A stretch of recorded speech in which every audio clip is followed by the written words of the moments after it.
Muchas gracias una vez más a todos por participar en la jornada de hoy. Y como vamos a hablar de buenas prácticas de distribución farmacéutica, pues me gustaría hacer unas consideraciones previas luego pues a las ponencias de nuestras invitadas. Para empezar, me gustaría decir que la distribución farmacéutica, voy a decir a lo mejor una obviedad que todos conocemos, ¿no? Es más conocida por ser distribución que por ser farmacéutica, ¿no? Que el hecho de ser distribución farmacéutica no es tanto porque transportemos o distribuyamos medicamentos y productos sanitarios, sino que yo diría que es más importante decirlo al revés, que es que distribuimos medicamentos y productos sanitarios porque somos farmacéuticos.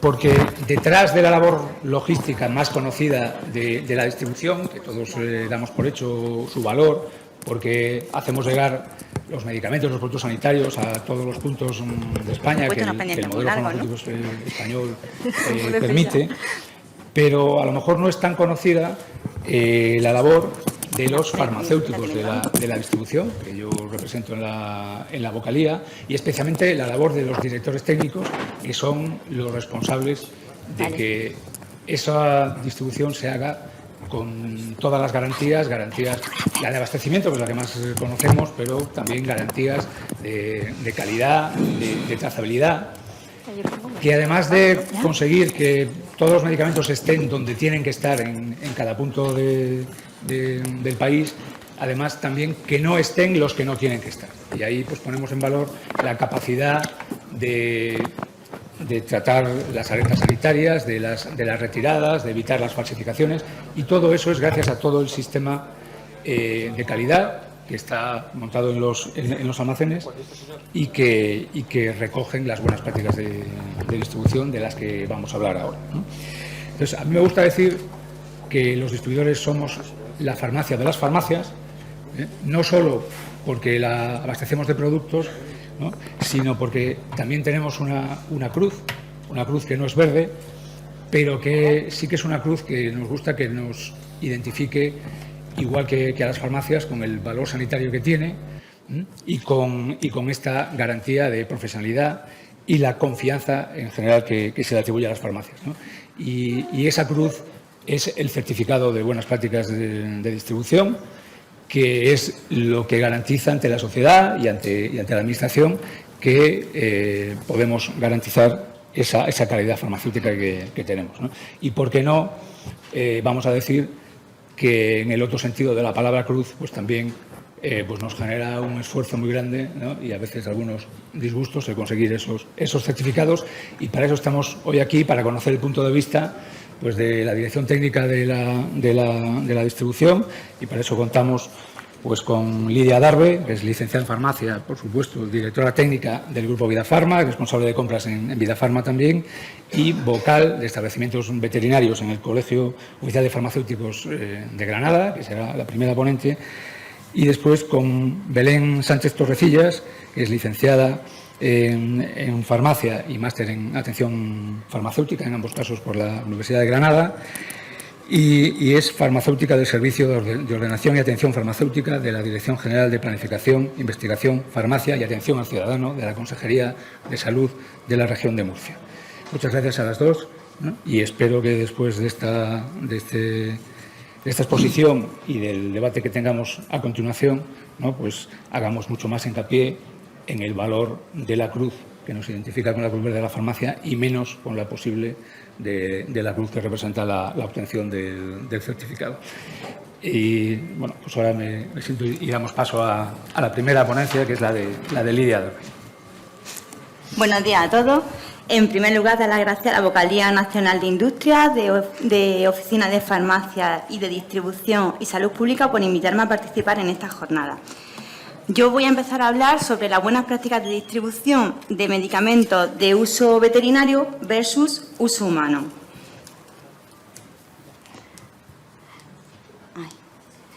Como todos sabéis, tienen su base legal en el Reglamento Europeo 2019/6, en el que se establece a los distribuidores la obligación del cumplimiento sobre las buenas prácticas de distribución de medicamentos veterinarios.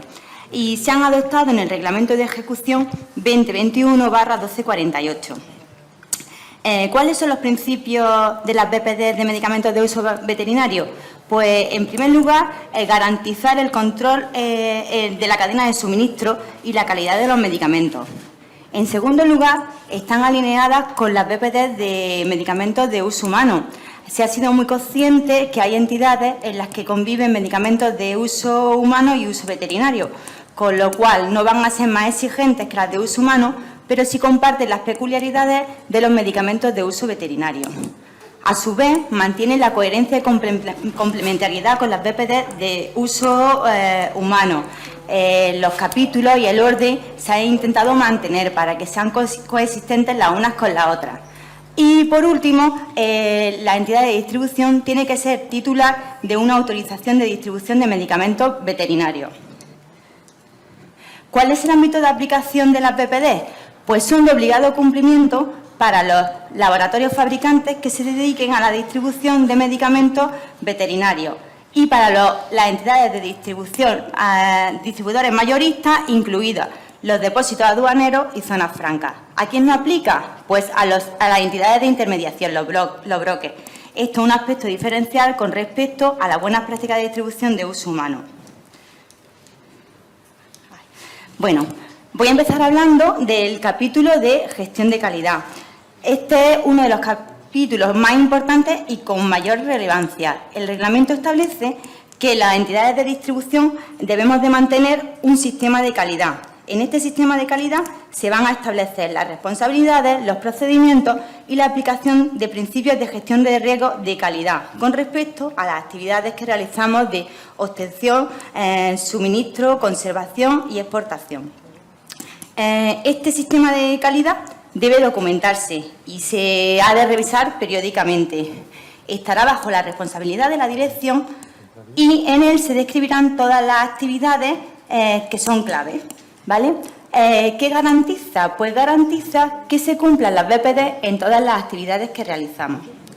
Otro de los aspectos que se tratan en este capítulo son las actividades externalizadas, según la cual el sistema de calidad debe de ampliarse al control y revisión de las actividades subcontratadas, ¿vale? Debemos de hacer una evaluación de la idoneidad y competencia del contratado. Paso ahora a hablar de otro de los puntos que para mí es muy importante, que es la revisión y seguimiento por la dirección.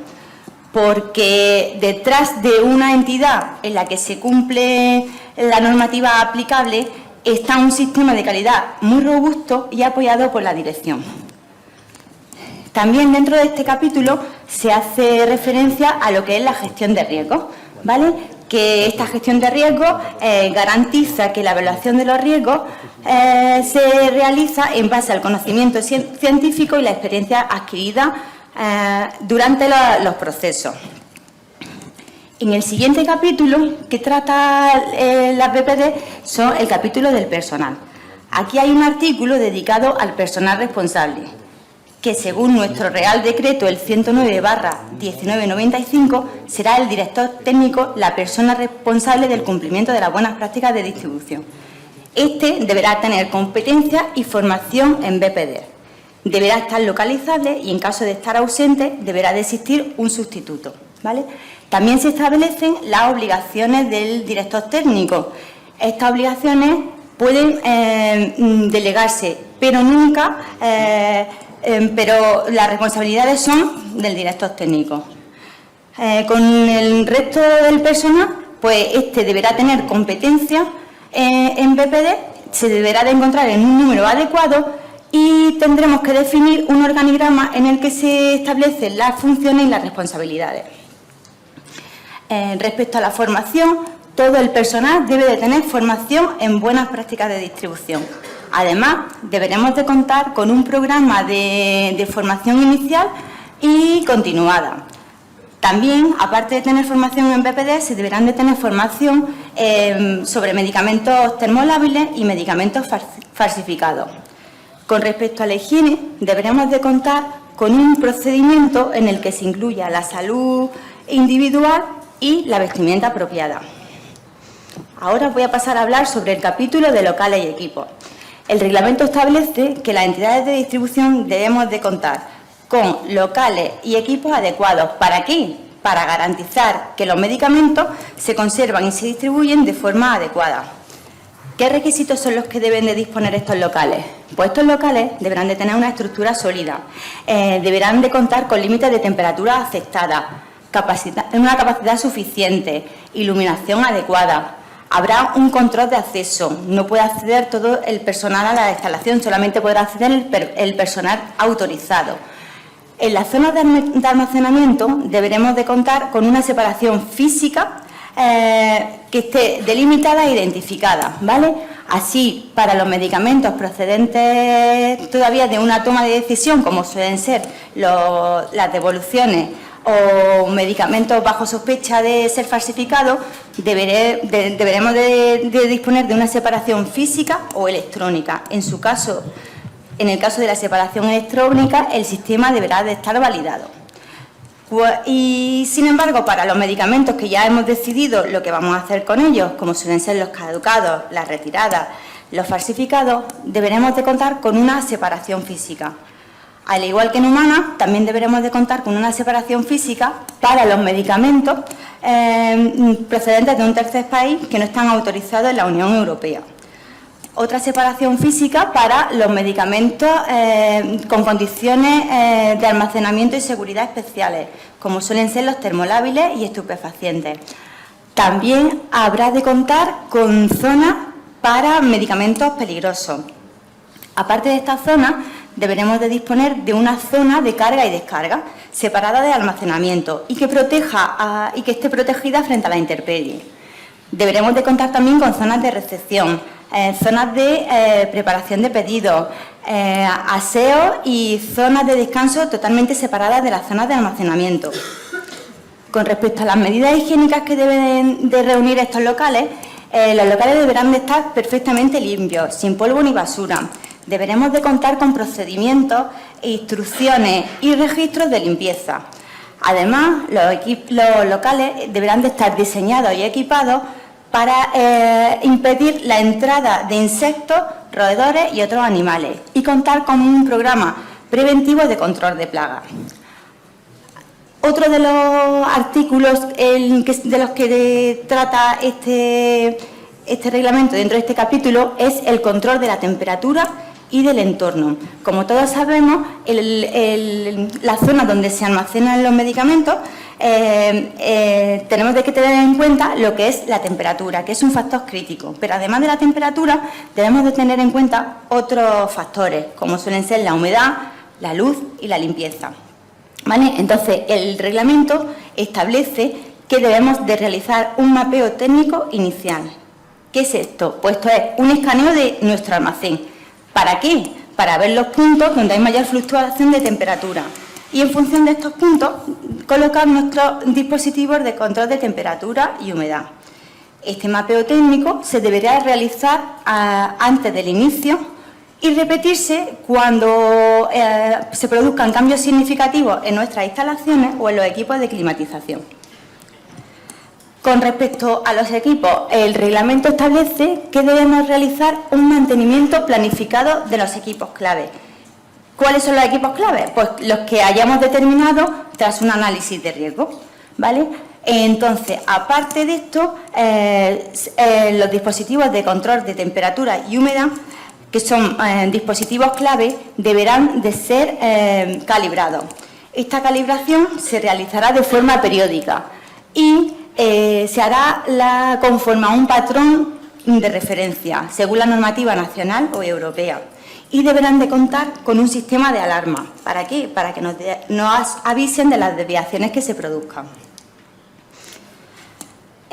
Otro de los puntos que se tocan dentro de este capítulo son los sistemas informáticos. Como ya sabéis, los sistemas informáticos gobiernan nuestro almacén. Entonces, estos sistemas deberán de validarse. ¿Para qué los vamos a validar? Para demostrar que se pueden obtener los resultados adecuados de forma reproducible, coherente y fiable, ¿vale? Además, debemos de contar con una descripción detallada de los sistemas informáticos. Deberá de haber un control de acceso de los datos. También estos datos deberán de ser protegidos contra medios físicos y electrónicos. Deberemos de realizar copias de seguridad de forma frecuente. También deberá de existir procedimientos para recurrir a ellos en caso de un fallo o avería.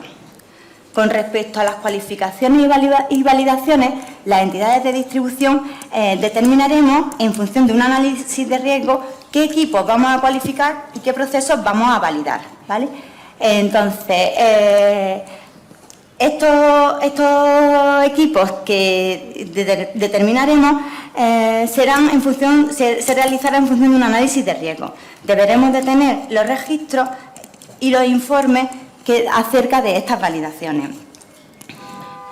Pasamos ahora a hablar del capítulo de la documentación. La documentación es la parte esencial del sistema de calidad, ¿vale? Y en este capítulo se establecen una serie de requisitos que deben de reunir la documentación.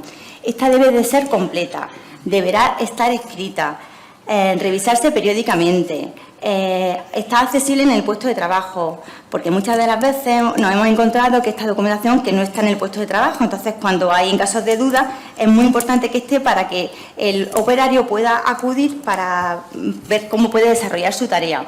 Y también deberemos de contar con un control de la documentación, copias y el original y las copias en formato de papel o electrónico. Con respecto a los procedimientos, aquí se introduce un aspecto diferencial, ya que en el artículo 18 se establece un listado de procedimientos mínimos exigibles que se corresponden con las actividades claves, como son almacenamiento, limpieza, retirada. Con el tema de los registros los más importantes son los registros de las transacciones de compra y venta, ¿vale? Estos se deberán de encontrar en formato de papel o electrónico. ¿Y cuál es el contenido? En el reglamento nos establece, en el artículo 101.7, se establece el contenido que deben de poseer estos registros. Y como pueden ser la forma farmacéutica, la fecha en la que se han hecho los registros, el lote, la cantidad, tanto la cantidad recibida o suministrada, así como el nombre y dirección del proveedor en caso de compra o del cliente en caso de venta. Vale. Pasamos ahora a hablar del capítulo de operaciones. En este capítulo se establecen unos requisitos que se han de cumplir, y es que no se pierda la integridad del medicamento veterinario, que la distribución se lleve a cabo conforme a la información que aparece en el embalaje exterior, y evitar la entrada de medicamentos falsificados. ¿Todo esto cómo comienza? Pues todo esto comienza con la cualificación de los proveedores, ¿vale? ¿De quién podemos obtener nosotros los medicamentos? Pues de laboratorios fabricantes autorizados y de distribuidores mayoristas. ¿Y cómo comprobamos esto? Pues esto se comprueba en las bases de datos europeas, EUDRA. Comprobaremos la autorización mía en el caso de los fabricantes, y en el caso de los distribuidores comprobaremos sus certificados de buenas prácticas de distribución. Esta revisión de proveedores no solo debe de hacerse una vez al año, sino que debe documentarse y revisarse periódicamente, ya que puede que en muchos casos un proveedor esté suspendido, entonces deberemos de tenerlo en cuenta. Y con respecto a la verificación de los clientes, ¿a quién podemos suministrar? Pues suministraremos a distribuidores mayoristas, a minoristas y a oficinas de farmacia legalmente autorizadas. Estos controles los podemos realizar en las bases de datos nacionales mediante la solicitud de copia, y ya que estamos obligados a realizar un control de pautas inusuales de venta de medicamentos susceptibles de desvío, como suelen ser los estupefacientes y los psicotropos, e informar a las autoridades sanitarias. Dentro del capítulo de operaciones también se encuentra la recepción. En la recepción nos tendremos que comprobar que el medicamento que hemos recibido es el correcto, que procede del proveedor autorizado y que no ha sufrido daños por el transporte. Y deberemos de dar preferencia a los medicamentos que requieren almacenamiento especial o medidas de seguridad. Con respecto al almacenamiento, El reglamento establece que los medicamentos deberán de estar protegidos de la luz, temperatura, humedad. Deberemos de evitar derrames, roturas, contaminación. No se almacenarán directamente en el suelo, salvo que su diseño lo permita, como es el caso de los gases. Y la rotación se hará siguiendo el sistema FEFO. Paso ahora a hablar de la destrucción de obsoletos. Estos pues deberán separarse del resto de las existencias vendibles, se deberán de identificar y destruirse conforme a los requisitos nacionales de manejo, transporte y eliminación. Deberemos también de poseer registros y mantenerse durante un tiempo determinado. Con respecto a los pedidos, deberemos de realizar un control del pedido. Deberemos de asegurarnos de que hemos cogido el medicamento correcto, que no se ha caducado y que no está dañado. Con respecto al suministro, adjuntaremos el documento que se genera durante esta operación y, como ya he especificado anteriormente, este debe de contener pues la fecha, denominación farmacéutica, lote, cantidad, nombre, dirección del proveedor en el caso de que sea un suministro y en el caso de la venta, pues la del destinatario. Estos registros son súper importantes, ya que nos permiten tener localizados a los medicamentos en el caso de alertas farmacéuticas. Y con respecto a la exportación, tampoco me voy a detener mucho. Deberemos de evitar lo que hemos dicho anteriormente, que es la entrada de medicamentos falsificados, con lo cual deberemos de realizar una verificación de los clientes. Con respecto al capítulo de reclamaciones, devoluciones y medicamentos falsificados, la evaluación de las reclamaciones son clave en nuestro sistema de calidad, ¿vale? Deberemos de investigarlas, realizar un seguimiento e informar, en su caso, a las autoridades sanitarias. Las devoluciones. Aquí, respecto al tema de las devoluciones, deben de existir un procedimiento escrito. Además, como todos sabéis, deben de ser aprobadas por el director técnico y se establecen unas condiciones para que los medicamentos devueltos vuelvan a las existencias vendibles. En este caso, hay un aspecto diferencial con Humana. Han sido más flexibles en el plazo de devolución.